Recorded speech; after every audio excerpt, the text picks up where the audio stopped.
1 ಸಮುವೇಲನು ಅಧ್ಯಾಯ 20. ದಾವೀದನು ರಾಮದ ಮಠದಿಂದ ತಪ್ಪಿಸಿಕೊಂಡು ಯೋನಾತಾನನ ಬಳಿಗೆ ಬಂದು ಅವನಿಗೆ, ನಿನ್ನ ತಂದೆಯು ನನ್ನ ಪ್ರಾಣವನ್ನು ತೆಗೆಯಬೇಕೆಂದಿರುತ್ತಾನಲ್ಲ, ನಾನೇನು ಮಾಡಿದೆನು? ನನ್ನ ಅಪರಾಧವೇನು? ನಾನು ಅವನಿಗೆ ಮಾಡಿದ ದ್ರೋಹವು ಯಾವುದು ಅನ್ನಲು ಯೋನಾತಾನನು ಅವನಿಗೆ, ಇದು ಆಗಲೇಬಾರದು, ನಿನಗೆ ಮರಣವಾಗಕೂಡದು. ನನ್ನ ತಂದೆಯು ಅಲ್ಪ ಕಾರ್ಯವನ್ನಾಗಲಿ ಅಧಿಕ ಕಾರ್ಯವನ್ನಾಗಲಿ ನನಗೆ ತಿಳಿಸದೆ ಮಾಡುವುದಿಲ್ಲ. ಈ ಕಾರ್ಯವನ್ನು ನನಗೆ ಹೇಗೆ ಮರೆಮಾಡಾನು? ಆಗುವುದಿಲ್ಲ ಎಂದು ಹೇಳಿದನು.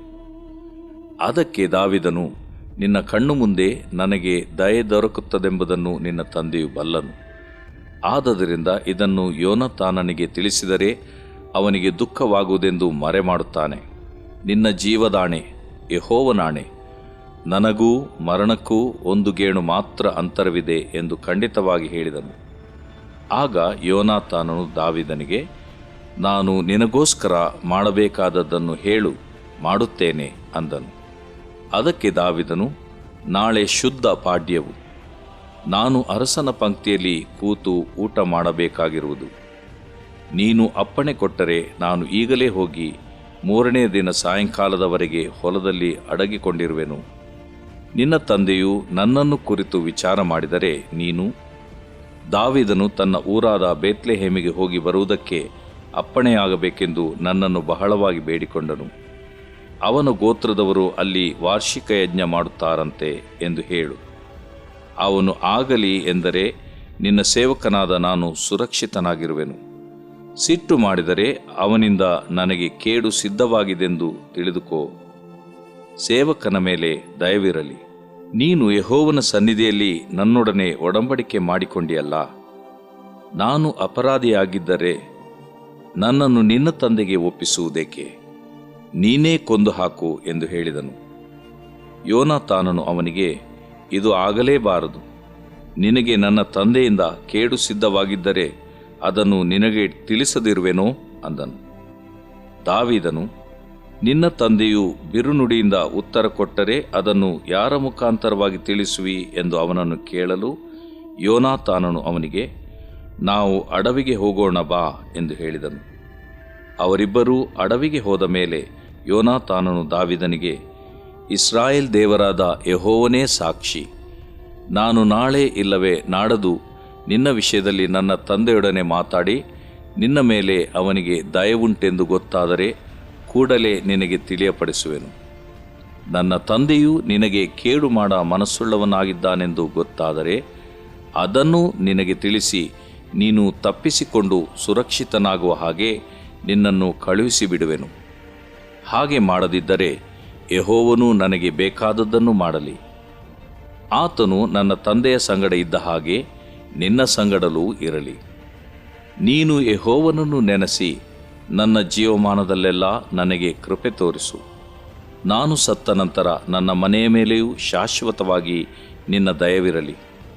ಯೆಹೋವನು ನಿನ್ನ ಎಲ್ಲ ಶತ್ರುಗಳನ್ನು ಭೂಮಿಯಿಂದ ತೆಗೆದು ಹಾಕಿದ ಮೇಲಾದರೂ ಅದು ನನ್ನ ಮನೆಯಿಂದ ಅಗಲದಿರಲಿ. ಅಗಲಿದರೆ ಯೆಹೋವನೇ ಶತ್ರುಗಳ ಕೈಯಿಂದ ದಾವೀದನಿಗೆ ಮುಯಿ ತೀರಿಸಲಿ ಎಂದು ಹೇಳಿ ಅವನ ಮನೆಯವರೊಡನೆ ಒಡಂಬಡಿಕೆ ಮಾಡಿಕೊಂಡು ತಾನು ದಾವೀದನನ್ನು ಸ್ವಂತ ಪ್ರಾಣದಂತೆ ಪ್ರೀತಿಸುತ್ತಿದ್ದರಿಂದ ಆ ಪ್ರೀತಿ ಸಾಕ್ಷಿಯಾಗಿ ಅವನಿಂದ ಪ್ರಮಾಣ ಮಾಡಿಸಿದನು. ಯೋನಾತಾನನು ದಾವೀದನಿಗೆ, ನಾಳೆ ಶುದ್ಧ ಪಾಡ್ಯವು, ನಿನ್ನ ಸ್ಥಳವು ಬರಿದಾಗಿರುವುದನ್ನು ಅರಸನು ಕಂಡು ನಿನ್ನ ವಿಷಯವಾಗಿ ವಿಚಾರಿಸುವನು. ನೀನು 3ನೇ ದಿನದಲ್ಲಿ ಮೊದಲು ಅಡಗಿಕೊಂಡಿದ್ದ ಸ್ಥಳಕ್ಕೆ ಬೇಗ ಬಂದು ಅಲ್ಲಿನ ಕಲ್ಲು ಕುಪ್ಪೆಯ ಬಳಿಯಲ್ಲಿ ಕೂತುಕೊಂಡಿರು.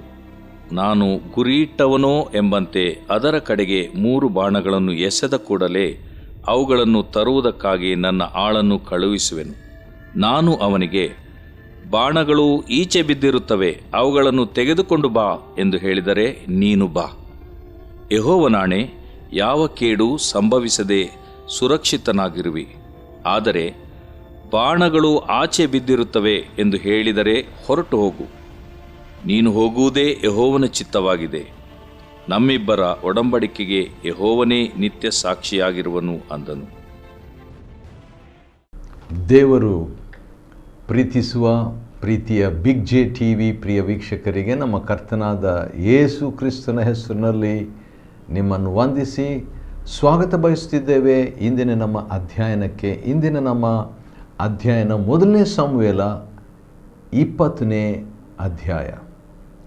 The first book of Samuel chapter 20. 20ನೇ ಅಧ್ಯಾಯ ಸ್ವಲ್ಪ ದೊಡ್ಡದಾಗಿರೋದರಿಂದ ನಾವು 2 ಭಾಗವಾಗಿ ಅದನ್ನು ವಿಂಗಡಿಸಿ ಅಧ್ಯಯನ ಮಾಡಿಕೊಳ್ಳೋಣ್ರಿ. 20ನೇ ಅಧ್ಯಾಯ 1ರಿಂದ ಮತ್ತು 23ರವರೆಗೆ ಒಂದು ಭಾಗ, ಮತ್ತು 20ನೇ ಅಧ್ಯಾಯ 24ರಿಂದ 42 ವಚನಗಳನ್ನು ಇನ್ನೊಂದು ಭಾಗವನ್ನಾಗಿ ನಾವು ನಮ್ಮ ಅನುಕೂಲಕ್ಕಾಗಿ ಅಧ್ಯಯನ ಮಾಡಿಕೊಳ್ಳಲಿಕ್ಕಿದ್ದೇವೆ. 19ನೇ ಅಧ್ಯಾಯದಲ್ಲಿ ಏನಾಯಿತು ಸ್ವಲ್ಪ ನೆನಪಿಗೆ ತಂದುಕೊಳ್ಳೋಣ್ರಿ. 19ನೇ ಅಧ್ಯಾಯದಲ್ಲಿ ಯೋನಾತಾನ ಅಂತೇಳಿದರೆ ಯೆಹೋವನ ವರದಾನ, ಯೆಹೋವನ ಕೊಡುಗೆ, ಯೆಹೋವನ ಕೊಟ್ಟನು ಎಂಬಂಥ ಹೆಸರು. ಸೌಲನು ಅಂದರೆ ಕೇಳಲ್ಪಟ್ಟವನು ತನ್ನ ಮಗನಿಗೆ ಯೆಹೋವನು ಕೊಟ್ಟನು ಎಂಬ ಹೆಸರನ್ನು ಕೊಟ್ಟಿರ್ತಾನೆ ರೀ. ಮತ್ತು ಯೋನಾತಾನನು ತಂದೆ ಹತ್ರ ಯಾಕೆ ಸುಮ್ಮನೆ ದಾವಿದನ ಮೇಲೆ ಆ ಮುಯಿ ತೀರಿಸ್ಕೊಳ್ಳುವಂಥದ್ದು, ಯಾಕೆ ಅವನನ್ನು ಕೊಂದು ಹಾಕಬೇಕು, ದಾವಿದನು ಒಬ್ಬ ನಿರಪರಾಧಿಯನ್ನು ಕೊಂದು ಅಪರಾಧಕ್ಕೆ ಯಾಕೆ ಗುರಿಯಾಗಬೇಕು ಎಂಬಂಥ ಸಲಹೆಯನ್ನು ತಂದೆಗೆ ಯೋನಾತಾನನು ಸೌಲನಿಗೆ ಕೊಟ್ಟಾಗ ಸೌಲನು ಅವನ ಮಾತುಗಳನ್ನು ಲಾಲಿಸಿ, ಅಂದರೆ ಯೋನಾತಾನನ ಮಾತುಗಳನ್ನು ಸೌಲನು ಒಪ್ಪಿಕೊಂಡು ಒಂದು ಪ್ರಮಾಣ ಕೂಡ ಮಾಡ್ತಾನೆ. ಅದೇನಂತ ಹೇಳಿದ್ರೆ, ಯೆಹೋವನ ಆಣೆ, ದಾವಿದನನ್ನು ನಾನು ಕೊಲ್ಲುವುದಿಲ್ಲ ಎಂಬುದಾಗಿ ಹೇಳ್ತಾನೆ. ಆದರೆ ಹೇಳಿ ಭಾಳ ಹೊತ್ತು ಆ ಒಂದು ಹರಕೆ, ಆ ಒಂದು ಪ್ರಮಾಣ ನಿಲ್ಲೋದಿಲ್ಲ. ಯಾಕಂತ ಹೇಳಿದರೆ, ಒಂದು ದಿವಸ ಈಟಿ ಇಟ್ಕೊಂಡು ಸೌಲನು ಕೂತಿರುವಾಗ ದಾವಿದನು ಕಿನ್ನರಿಯನ್ನು ಯಥಾಪ್ರಕಾರವಾಗಿ ಬಾರಿಸುವಾಗ ಈಟಿಯನ್ನು ಎಸೆದು ಬಿಟ್ಟಾಗ ದಾವಿದನು ಸರಿದ್ಕೊಂಡ ಮೇಲೆ ಆ ಈಟಿ ಗೋಡೆಯಲ್ಲಿ ಹೋಗಿ ತಿವಿಯುತ್ತದೆ. ಆದ ಕಾರಣ ಆ ರೀತಿಯಾಗಿ ಗೋಡೆಯೊಳಗೇ ಅದು ನಾಟಿದಾಗ ದಾವಿದನು ಓಡೋಗ್ಬಿಡ್ತಾನೆ. ಆದರೆ ಸೌಲನ ಮನಸ್ಸು ಇನ್ನೂ ಆ ದ್ವೇಷ ಅವನಲ್ಲಿ ಇರುತ್ತದೆ. ಆದ ಕಾರಣ ಏನು ಮಾಡ್ತಾನೆ, ಅವನು ದೂತರನ್ನು, ಸಿಪಾಯಿಗಳನ್ನು ಕಳಿಸಿ ಅವನನ್ನು ಹಿಡ್ಕೊಂಡು ಬನ್ನಿರಿ ಅಂತ ಹೇಳಿದಾಗ, ಅವನ ಮನೆಗೆ ಹೋಗ್ರಿ ಅಂತ ಹೇಳಿದಾಗ ಅಳಿಯನ ಮನೆಗೆ ಸಿಪಾಯಿಗಳು ಹೋಗ್ತಾದಾಗ ಹೆಂಡತಿ ಅಂದರೆ ಸೌಲನ ಮಗಳು ಮೀಕಲಳು ಹೇಳ್ತಾಳೆ, ಇಲ್ಲ ಅವನು ಅಸ್ವಸ್ಥನಾಗಿದ್ದಾನೆ ಅಂತ ಹೇಳಿದಾಗ ಸರಿ ಅಂತ ಹೋಗಿ ಹೇಳ್ತಾರೆ ಅಸ್ವಸ್ಥನಾಗಿದ್ದಾನೆ ಅಂತ. ಆದರೆ ನಿಜವಾಗಿ ನಡೆದಿದ್ದೇನೆಂದರೆ, ಕಿಟಿಕಿಯ ಒಳಗಿಂದ ದಾವಿದನನ್ನು ಇಳಿಸಿ ಅವಳು ಕಳಿಸ್ಬಿಟ್ಟಿರ್ತಾಳೆ. ಯಾಕಂದ್ರೆ ದಾವಿದನನ್ನು ಬಹಳವಾಗಿ ಪ್ರೀತಿಸ್ತಾಳೆ ಮೀಕಳು ಹೆಂಡತಿ. ಆದ ಕಾರಣ ಗಂಡನ ಸಾಯೋದು ಆಕೆಗೆ ಇಷ್ಟವಲ್ಲದ ಕಾರಣ ಆ ರೀತಿಯಾಗಿ ಒಂದು ಯುಕ್ತಿ ಮಾಡ್ತಾಳೆ. ಮತ್ತೊಂದು ಬೊಂಬೆನ ಹಾಸಿಗೆಯಲ್ಲಿ ಹಾಕಿಬಿಟ್ಟು ಅದನ್ನು ಮುಚ್ಚಿಬಿಟ್ಟು ದಾವಿದನ ಮಲಗಿದ ಹಾಗೆ ಒಂದು ಆ್ಯಕ್ಟಿಂಗ್ ಮಾಡ್ತಾಳೆ. ಆಗ ಸೌಲನು, ಇಲ್ಲ ಅವನು ಮಲಗಿದ್ರು ಅಸ್ವಸ್ಥನಾಗಿದ್ದರು, ಹಾಗೇ ಎತ್ಕೊಂಡು ಬನ್ನಿರಿ ಹಾಸಿಗೆಯೊಡನೆ ಅಂತ ಹೇಳಿದಾಗ ಹಾಸಿಗೆಯೊಂದಿಗೆ ಅವನು ತಕ್ಕೊಂಡು ಬಂದು ನೋಡ್ತಾರೆ. ಓಪನ್ ಮಾಡಿದರೆ ದಾವಿದನಲ್ಲ, ಅದು ಬೊಂಬೆ.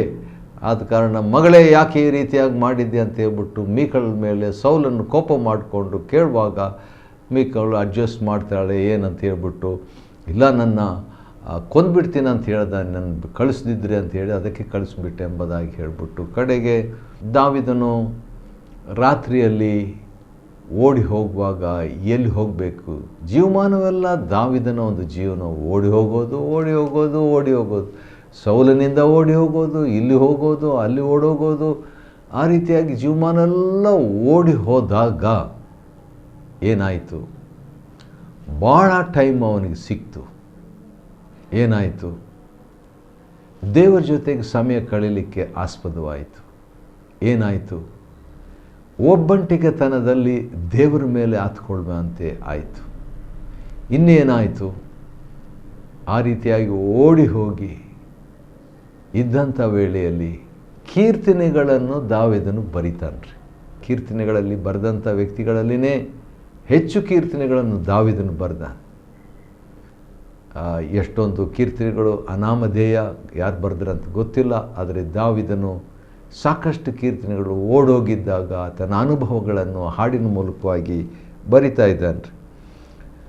ದಾವೀದನನ್ನು ಹಿಡಿಬೇಕಂತ ಹೇಳ್ಬಿಟ್ಟು ಸೌಲನು 3 ಸಾರಿ ಸಿಪಾಯಿಗಳನ್ನು ಕಳಿಸಿದ್ರು ಕೂಡ ಹಿಡಿಲಿಕ್ಕಾಗಲಿಲ್ಲ. ಯಾಕೆ ಯಾಕೆ ಯಾಕೆ ಒಳ್ಳೆ ಪ್ರಶ್ನೆ. ಯಾಕಂತ ಹೇಳಿದರೆ ದಾವೀದನು ಈಗ ಪ್ರಪಂಚದಲ್ಲಿ ಅತ್ಯಂತ ಭಕ್ತಿವಂತನಾದ ವ್ಯಕ್ತಿಯ ಅನ್ಯೋನ್ಯತೆಯಲ್ಲಿದ್ದಾನೆ. ಇಬ್ಬರು ಒಮ್ಮನಸ್ಸಿನಲ್ಲಿದ್ದರೆ ಏನಾಗ್ತದೆ? ಅಸಾಧ್ಯವಾದದ್ದು ಸಾಧ್ಯವಾಗಿಬಿಡ್ತದೆ. ಇಬ್ಬರು ಮಹಾಭಕ್ತರು ಒಂದಾಗಿದ್ದರೆ ಏನಾಗ್ತದೆ? ಭೂಲೋಕದಲ್ಲಿ ಆಗಲಿ ಪರಲೋಕದಲ್ಲಿ ಆಗಲಿ ಅವರು ಕಟ್ಟುವಂಥದ್ದು ಬಿಚ್ಚುವಂಥದ್ದು ನೆರವೇರ್ತದೆ.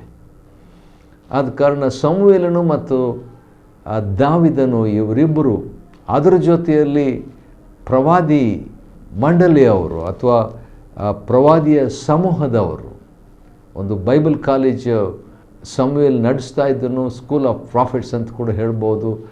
ಅಂಥದ್ರಲ್ಲಿ ಏನಾಗ್ತದೆ? ಅವರೆಲ್ಲರೂ ಆತ್ಮಭರಿತರಾಗಿ ಆತ್ಮಾವೇಶವಾಗಿ ಇದ್ದಂಥ ವೇಳೆಯಲ್ಲಿ 3 ಸಾರಿ ಸಿಪಾಯಿಗಳು ಬಂದರೂ ಕೂಡ 3 ಸಾರಿನೂ ಅವರು ದೇವರಾತ್ಮ ವಶವಾಗಿಬಿಡ್ತಾರೆ.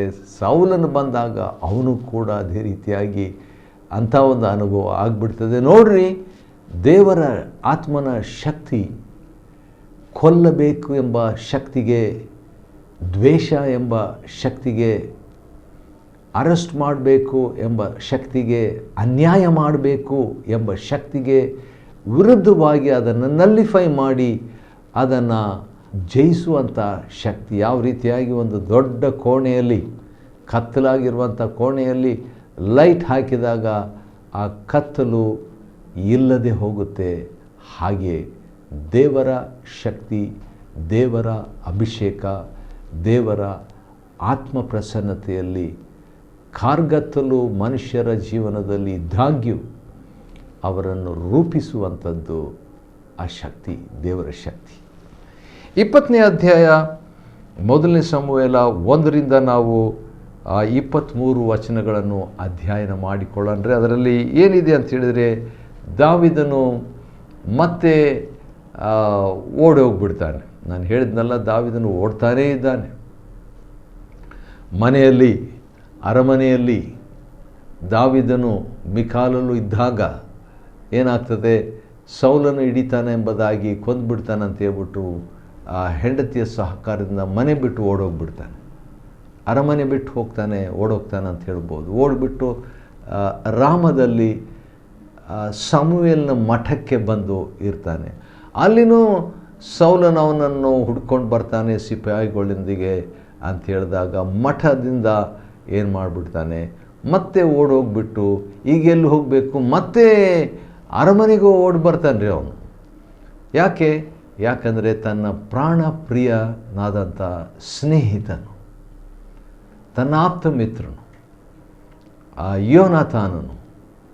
ಯೋನಾತಾನ ಅಂತ ಹೇಳಿದ್ರೆ ದೇವರ ಕೊಡುಗೆ, ಯೆಹೋವನ ಕೊಡುಗೆ, ದೇವರು ಕೊಟ್ಟಂಥ ಸ್ನೇಹಿತನಲ್ಲಿದ್ದಾನಂತ ಹೇಳ್ಬಿಟ್ಟು ಯೋನಾತಾನ ಹತ್ರ ಬಂದುಬಿಟ್ಟು, ನಿನ್ನ ತಂದೆ ನನ್ನ ಪ್ರಾಣವನ್ನು ತೆಗಿಬೇಕಂತಿದ್ದಾನಲ್ಲ, ನಾನೇನು ಮಾಡಿದೆ ಎಂಬುದಾಗಿ ತನ್ನ ದುಃಖವನ್ನು, ನನ್ನ ಅಪರಾಧ ಏನಿದೆ ಎಂಬುದಾಗಿ ತನ್ನ ಮನಸ್ಸನ್ನು ಬಿಚ್ಚಿ ತನ್ನ ದುಃಖವನ್ನು ತನ್ನ ಸ್ನೇಹಿತನ ಮುಂದೆ, ರಾಜಪುತ್ರನಾಗಿರುವಂಥ ಯೋನಾತಾನನ ಮುಂದೆ ಹಂಚಿಕೊಳ್ತಾನೆ. ಕೂಡಲೇ ಯೋನಾತಾನ ಅದು ಆಗಲೇಬಾರ್ದು, ಸಾಯಬಾರ್ದು, ನಿನಗೆ ಮರಣವಾಗಿ ಕೂಡುದು ಎಂಬುದಾಗಿ ಯಥಾಪ್ರಕಾರವಾಗಿ ಯೋನಾತಾನನು ತನ್ನ ಫ್ರೆಂಡನ್ನು ಸಪೋರ್ಟ್ ಮಾಡ್ತಾನೆ, ಎನ್ಕರೇಜ್ ಮಾಡ್ತಾನೆ, ಬೆಂಬಲಿಸ್ತಾನೆ. ಯಾಕಂದರೆ ಒಡಂಬಡಿಕೆಯ ಸ್ನೇಹಿತನಲ್ಲವಾ? ಇನ್ನೊಂದು ಸಾರಿ ಹೇಳ್ತೀನಿ, ಒಡಂಬಡಿಕೆಯ ಸ್ನೇಹಿತನಾಗಿದ್ದನು ದಾವೀದನು. He was not only a friend but a covenant friend. ಕೇವಲ ಸ್ನೇಹಿತನಾಗಿರಲಿಲ್ಲ, ಆತನು ಒಡಂಬಡಿಕೆಯ ಸ್ನೇಹಿತನು. ಇಂಥ ಒಡಂಬಡಿಕೆಯ ಸ್ನೇಹಿತರು ಭೂಲೋಕದಲ್ಲಿ ಬಹಳ ಬಹಳ ಅಪರೂಪ. ನನಗೆ ಈ ಒಡಂಬಡಿಕೆಯ ಸ್ನೇಹಿತರು ಒಬ್ಬರಿಬ್ಬರಿದ್ದಾರೆ. ಸ್ನೇಹಿತರು ಭಾಳ ಜನ ಇದ್ದಾರೆ, ಆದರೆ ಒಡಂಬಡಿಕೆಯ ಸ್ನೇಹಿತರು ಒಬ್ಬರಿಬ್ಬರಷ್ಟೇ ಇದ್ದಾರೆ. ಅಂಥ ಅನುಭವ ಭಾಳ ವಿಶೇಷವಾದದ್ದು, ಅಂಥ ಅನುಭವ ಆತ್ಮಿಕವಾದದ್ದು. ನಾನೇನು ಮಾಡಲಿ ಅಂತ ಹೇಳಿದಾಗ ದಾವಿದನು ಮತ್ತು ಯೋನಾತಾನರು ಮತ್ತೊಂದು ಸಾರಿ ಅವರು ಒಡಂಬಡಿಕೆಯನ್ನು ಸ್ಥಿರಪಡಿಸಿಕೊಳ್ಳುವಂತೆ ಮಾಡ್ತಾರೆ. ಕೆಲವು ಟ್ರಿಕ್ಸ್ ಕೂಡ ಅವರು ಇಬ್ಬರು ಸೇರಿಕೊಂಡು ಮಾತಾಡ್ತಾರೆ. ಏನಂತ ಮಾತಾಡ್ತಿದ್ದಾರೆ ಅವರಲ್ಲಿ ಒಂದು ದಾವಿದನು ಹೇಳ್ತಾನೆ, ನಾಳೆ ಶುದ್ಧ ಪಾಡ್ಯವು ಅಂತ ಹೇಳ್ಬಿಟ್ರು. ಅವರು ಒಂದು ವಿಧವಾದಂಥ ಆಚಾರ ಪದ್ಧತಿ ಅವರು ಅಂದು ನಡೆಸ್ತಿದ್ದರು ಮತ್ತು ಆ ಸಂದರ್ಭದಲ್ಲಿ ಎಲ್ಲರೂ ಕೂಡ ಉಪಸ್ಥಿತರಿದ್ದರು. ಮತ್ತು ಆ ರೀತಿಯಾಗಿದ್ದಾಗ ನೀನು ನಿಮ್ಮ ತಂದೆ ಕೇಳು ಏನಂತ, ದಾವಿದನು ತನ್ನ ಊರಾದ ಬೇತ್ಲೆಹೇಮಿಗೆ ಹೋಗಿ ಬರುವುದಕ್ಕೆ ಅಪ್ಪಣೆ ಆಗಬೇಕೆಂದು ನನ್ನನ್ನು ಭಾಳವಾಗಿ ಬೇಡ್ಕೊಂಡ. ಆದ ಕಾರಣ ಅವನನ್ನು ನಾನು ಕಳಿಸ್ಲಾ ಅಂತ ಕೇಳು. ಆಗಲಿ ಅಂತ ಸೌಲನ್ನು ಹೇಳಿಬಿಟ್ರೆ ಅದರ ಅರ್ಥ ಎಲ್ಲ ಶುಭಕರವಾಗಿದೆ, ಸುರಕ್ಷಿತವಾಗಿದೆ ಅಂತ ಅರ್ಥ. ಒಂದು ವೇಳೆ ದಾವಿದನು ತನ್ನ ಊರಿಗೆ ಹೋಗಿದ್ದಾನೆ ಎಂಬುದಾಗಿ ಹೇಳಿದರೆ, ಅದನ್ನು ಕೇಳಿ ಸೌಲನ್ನು ಸಿಟ್ಟು ಮಾಡ್ಕೊಂಡ್ಬಿಟ್ರೆ ಕೇಡು ಸಿದ್ಧವಾಗಿದೆ, ಆಲ್ ಈಸ್ ನಾಟ್ ವೆಲ್ ಎಂಬುದನ್ನು ತಿಳ್ಕೊಳ್ತೀನಿ ಎಂಬುದಾಗಿ ಆ ರೀತಿಯಾಗಿ ಮಾತಾಡ್ಕೊಳ್ತಾರೆ ಅವರು. ಆ ರೀತಿಯಾಗಿ ಮಾತಾಡ್ಕೊಂಡು ಸರಿ ಇಲ್ಲೇ ಯಾಕೆ ಮಾತಾಡೋದು ಅರಮನೆಯಲ್ಲಿ ಅಂತ ಹೇಳ್ಬಿಟ್ಟು ಅಡವಿಗೆ ಹೋಗೋಣ ಬಾ ಅಂತ ಹೇಳ್ಬಿಟ್ಟು ಹೋಗ್ತಾರೆ. ಅಡವಿಗೆ ಹೋಗಿಬಿಟ್ಟು ಅಲ್ಲಿ ಕೂಡ ಯೋನಾತಾನಿಗೆ ಒಂದು ಐಡಿಯಾ ಸಿಗ್ತದೆ. ಅದೇನಂತ ಹೇಳಿದ್ರೆ, 3 ಬಾಣಗಳನ್ನು ನಾನು ಎಸೆಯುತ್ತೇನೆ, ಬಾಣಗಳು ಈಚೆ ಬಿದ್ದರೆ ಅದಕ್ಕೊಂದು ಮೀನಿಂಗು, ಆಚೆ ಬಿದ್ದರೆ ಒಂದು ಮೀನಿಂಗು. ಈಚೆ ಬಾಣಗಳು ಬಿದ್ದಿರ್ತವೆ, ಅವುಗಳನ್ನು ತೆಗೆದುಕೋ ಅಂತ ಹೇಳಿದರೆ ದಾವಿದನು ಬಚ್ಚಿಟ್ಕೊಂಡಂಥ ದಾವಿದನು ಹೊರಗೆ ಬರಬೇಕು ಪೊದೆಯಿಂದ ಅಂತ ಅರ್ಥ, ಸೈನ್. ಒಂದು ವೇಳೆ ಆಚೆ ಬಿದ್ದಿರ್ತದೆ, ಹೊರಟು ಹೋಗು ಅಂತ ಹೇಳ್ಬಿಟ್ಟು ಯೋನಾತಾನನು ತನ್ನ ಜೊತೆಯಲ್ಲಿ ಬರುವಂಥ ಬಿಲ್ಲುಗಾರನಿಗೆ ಹೇಳಿದರೆ, ಹೊರಟು ಹೋಗು ಅಂತ ಹೇಳ್ಬಿಟ್ಟು ದಾವಿದನಿಗೆ ಹೇಳ್ದ ಹಾಕಿ, ಇದನ್ನು ಆ ಬಿಲ್ಲುಗಾರನಿಗೆ ಹೊರಟು ಹೋಗು ಅಂತ ಹೇಳಿದಾಗ ದಾವಿದನಿಗೆ ಹೇಳಿದ್ದೇನೆ. ದಾವಿದನಿಗೆ ಒಂದು ಮೆಸೇಜ್ ಅದು, ಬಚ್ಚಿಟ್ಕೊಂಡಿರು ನೀನು ಇಲ್ಲೇ ಅಡವಿಯಲ್ಲಿ, ಆ ರೀತಿಯಾಗಿ ಮಾಡೋಣ ಅಂತ ಒಬ್ರಿಗೊಬ್ಬರು ಮಾತಾಡಿಕೊಂಡ್ರು. ಮುಂದೆ ಏನಾಯಿತು, ಮುಂದೆ ಏನಾಗ್ತದೆ ಎಂಬುದನ್ನು ನಾವು ಮುಂದಿನ ಅಧ್ಯಾಯದಲ್ಲಿ ನಾವು ನೋಡಿಕೊಳ್ಳಲಿಕ್ಕಿದ್ದೇವೆ. ಹೌದು, 1ನೇ ಸಮುವೇಲನ ಗ್ರಂಥ ಮತ್ತು 20ನೇ ಅಧ್ಯಾಯ 1ರಿಂದ 23 ವಚನಗಳನ್ನು ಅಧ್ಯಯನ ಮಾಡಿಕೊಳ್ಳುವಂತೆ ದೇವರು ನಮಗೆ ಕೊಟ್ಟ ಕೃಪೆಗಾಗಿ ಆತನಿಗೆ ಸ್ತೋತ್ರವಾಗಲಿ. ದೇವರು ನಿಮ್ಮನ್ನು ಆಶೀರ್ವದಿಸಲಿ.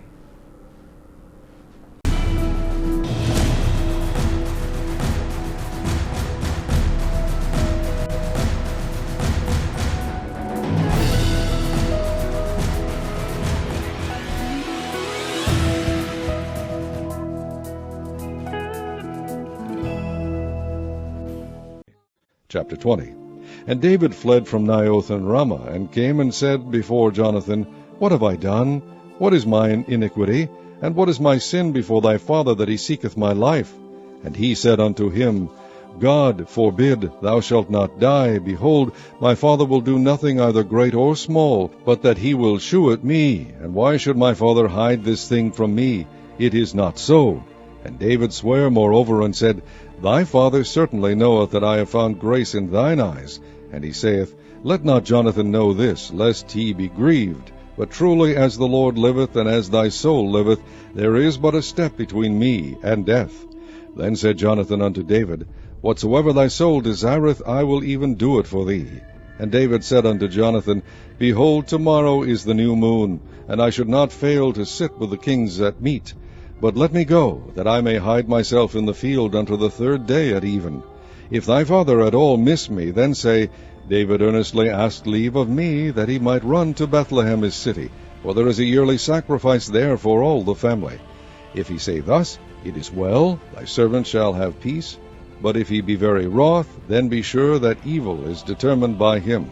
Therefore thou shalt deal kindly with thy servant, for thou hast brought thy servant into a covenant of the Lord with thee. Notwithstanding, if there be in me iniquity, slay me thyself, for why shouldest thou bring me to thy father? And Jonathan said, Far be it from me, for if I knew certainly that evil were determined by my father to come upon thee, then would not I tell it thee? Then said David to Jonathan, Who shall tell me, or what if thy father answer thee roughly? And Jonathan said unto David, Come, and let us go out into the field.